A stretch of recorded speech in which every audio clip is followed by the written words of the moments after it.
Hi, this is Ravignon. I am. Well, currently I'm working on the second half of Quebec 3.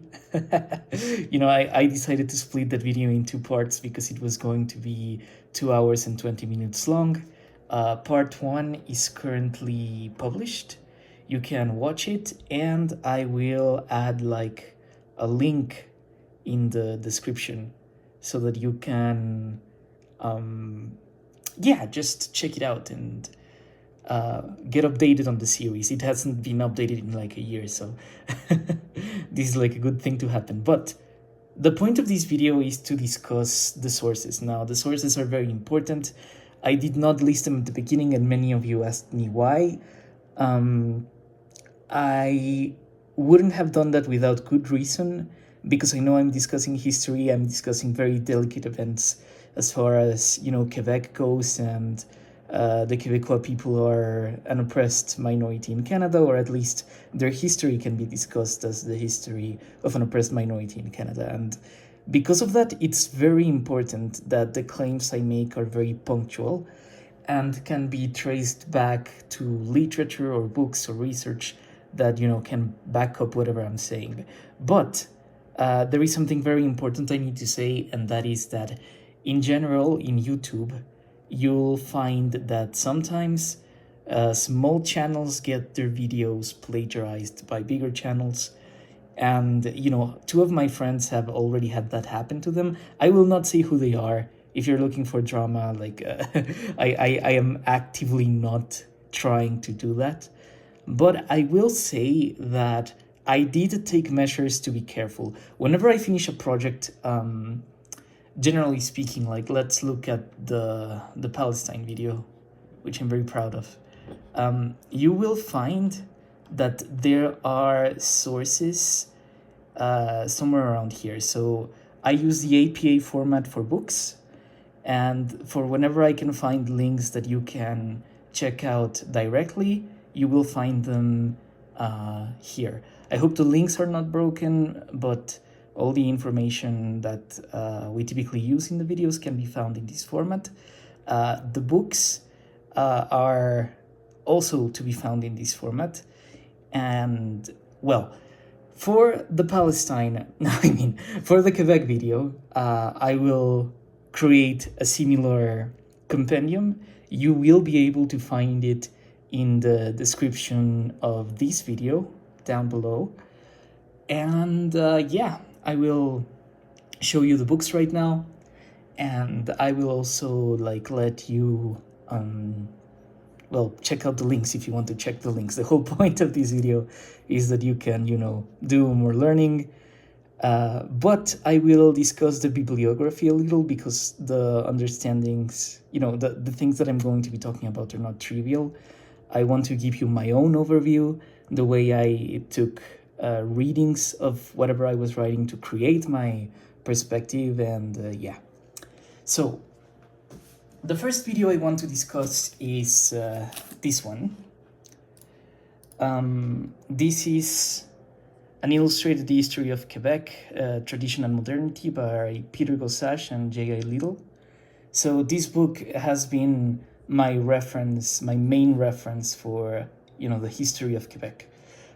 You can see here that how much I took to create a chronology. I looked at a bunch of particular events.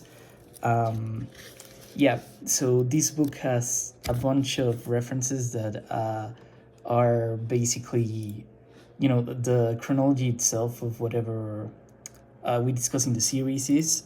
The events come mostly from this book. This is a very comprehensive, very short, very useful summary of the history of Quebec. And it's also very useful for me because as an artist, it's good to have pictures that you can use for reference. So on that note, I also relied on two documentaries.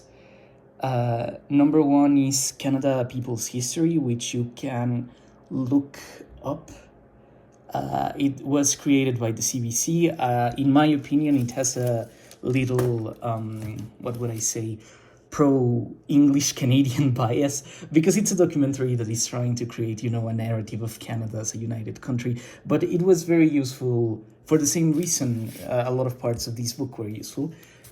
It was useful because it helped me look at, recreations of fashion, recreations of clothes, and recreations of settings. And that helped me create the clothings of many of the characters that you can see on screen. Typically, whenever we make a video project, we create these character sheets where, other artists can also have references as for how we're defining the looks of one character or another. And so this book is the big book. This book is the history itself. If you want to get it, it's on Amazon, I think. At least it was the last time I checked. It has these very beautiful illustrations. Here's the speech of de Gaulle that we discussed in this latest issue of the Quebec series. And incredibly recommended. If you are a leftist, if you're like Marxist, for example, I really do recommend this book. Because though the series itself, it's a discourse on nations, we're discussing nationalism, we're discussing societal developments, this book is really good at going into the nitty-gritty of the economics of Quebec. There were entire segments on, how the wood-cutting industry developed and how, the camera arrived to Quebec, that I found very insightful for my own personal analysis.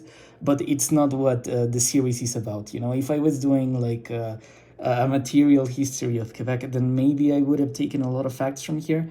But this book is great because it goes down to the economics, which is very important if you're trying to do any kind of analysis of this sort. When I was discussing, for example, the panic in the second issue of the video, I started researching it through here.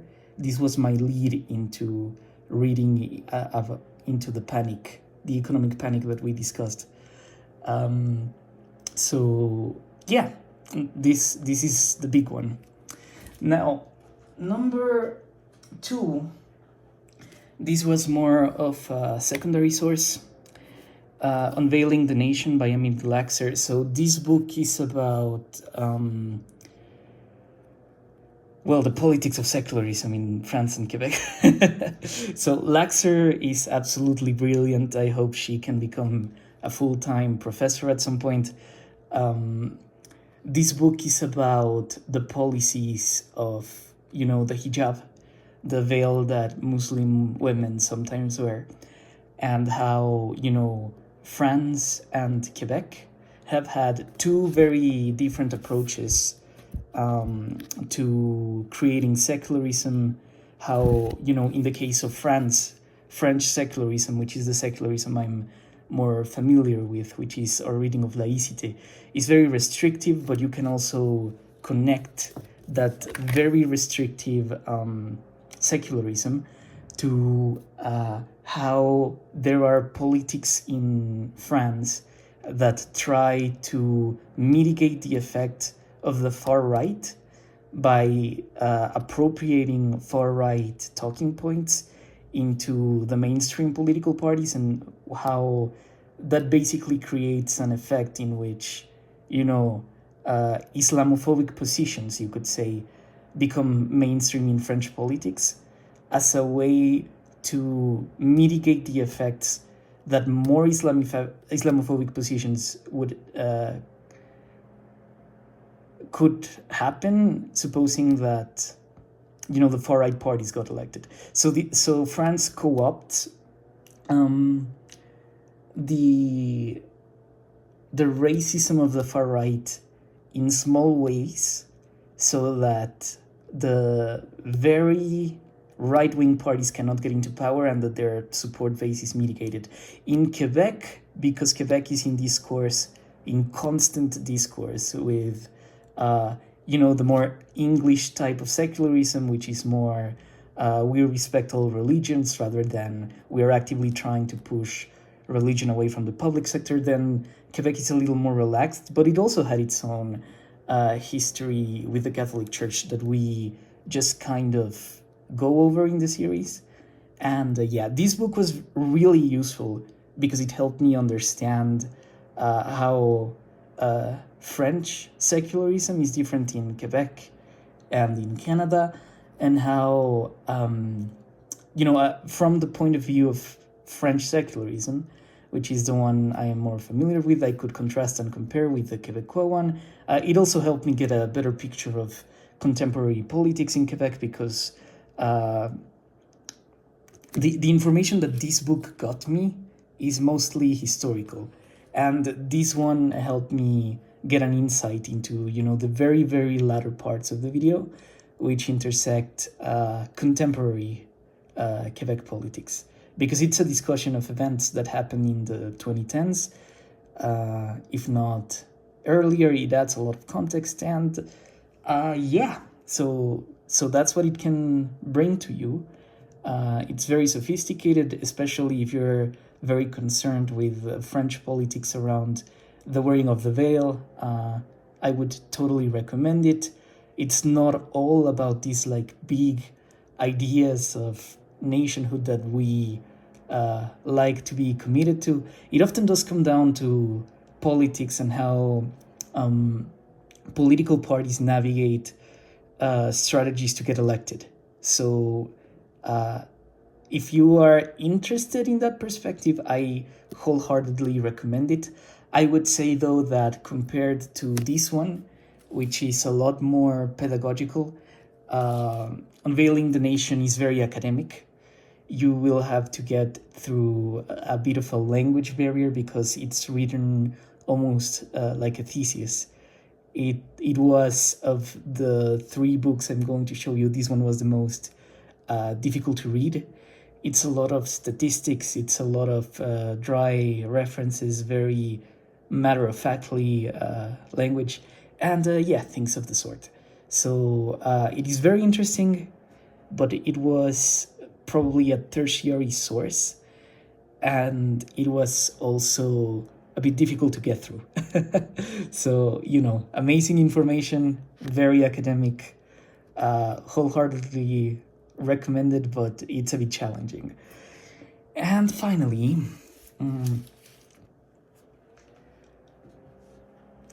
Identity by Francis Fukuyama. Now, this book, Fukuyama is like a bit of a meme. You might know him because he's the guy who appears in discussions of what he called the end of history. That's like a whole conversation. I could show you a little meme crowd made about that. But this particular book is about identity, politics as understood by the American kind of, woke / anti-woke discussion. It's not about, wokeism as the American right wing calls it. Fukuyama, what he does in this book is that he takes the questions of identity politics very seriously, and he creates a dissection as for why, they have emerged in terms of, the liberal project. The liberal project is a project that tries to create a society where everyone is equal, but because of historical reasons and contextual reasons and things that have to do with, how individuals in society themselves are seen, we've often noticed that, equality does not come at the same time for everyone. So even if you had states like the American Republic, for example, which was founded on the idea that all men are created equal, yada, yada, yada, you do see that these societies can be very unequal, and that, there is a permanent discourse between the liberal ideals of actually getting everyone to be equal and the material reality of things like racism, white supremacy, what have you. And Fukuyama kind of disagrees with the identity politics approach. He takes the position that it is very difficult to, sustain the liberal state if everyone is factoring into, fractions and fractions and fractions of a society. I disagree with his conclusions for, very particular reasons I could make into a video of my own, and I plan to, but he's very good at analysis. That's my gripe with him, because I think he's very good at analysis, but I never agree with his conclusions. So yeah, Identity was mostly a book I used to understand liberal political theory, things about inequality, things about how liberals try to view the facts of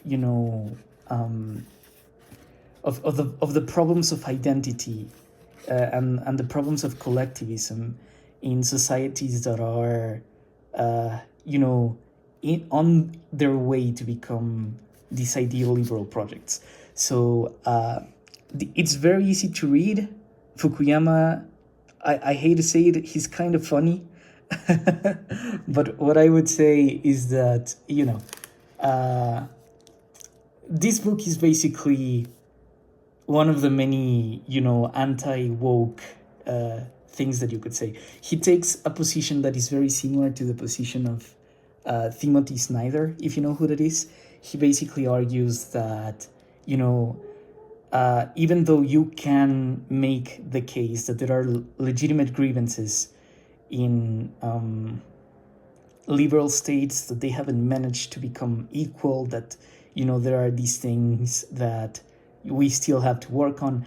What Fukuyama says and what Snyder says is that those things are still things that we can probably solve, and that we should not be so pessimistic that we reject the entirety of the liberal framework just because it hasn't gotten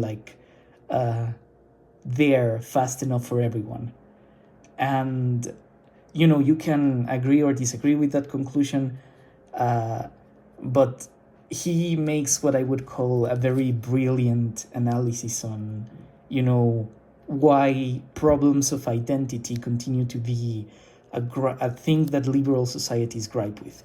Okay, so these are the 3 books. If you have seen my Patreon, I constantly have posted pictures of me just hanging around these 3 books when I was reading the scripts, when I was writing the scripts for the Quebec series.